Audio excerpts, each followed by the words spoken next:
నేనేమో విదేశాలు తిరిగి పెట్టుబడులు తెచ్చినా కాబట్టి నాకేమో విదేశాల స్థాయిలో మన రాష్ట్రం మన దేశం డెవలప్ కావాలని నాకు నీకు మాకు తేడా అది. ప్రపంచ పటంలో హైదరాబాద్ని పెట్టాలి, తెలంగాణను పెట్టాలన్నది మా నాయకుడు కేసీఆర్ కమిట్మెంటు, మా కమిట్మెంటు. మేము నీలాగా 50 లక్షల రూపాయలతో దొరికిన దొంగలం కాదు, నీలాగా లుచ్చా పనులు చేసిన వాళ్ళం కాదు. నీకు భయపడేటోడెవడు బీఆర్ఎస్ పార్టీలో తెలంగాణలో లేడు. మీరు చూస్తుండ్రు, నేను చెప్పుడు కాదు, మీరు చూస్తుండ్రు. రాష్ట్రంలో ఎవడు కూడా రేవంత్ రెడ్డిని ముఖ్యమంత్రి కింద చూస్తలేడు. మీరు ఇక అంటే మళ్ళీ ఇంకొని కేసు పెడతాడు, వాని లోపలెత్తాడు. నేను అనా ఆయన ఎవరో మర్చిపోయిండు పేరు అని నేను అనా. ఎందుకన్నా అంటే నిన్ను ఎవడు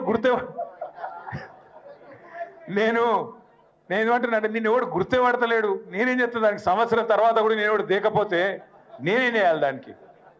ఇప్పుడు పెద్దలు ఎప్పుడో చెప్పారు, అందుకే కనకపు సింహాసనంలో శునకాన్ని కూర్చోబెడితే దానికి ఆ బుద్ధి రాదు.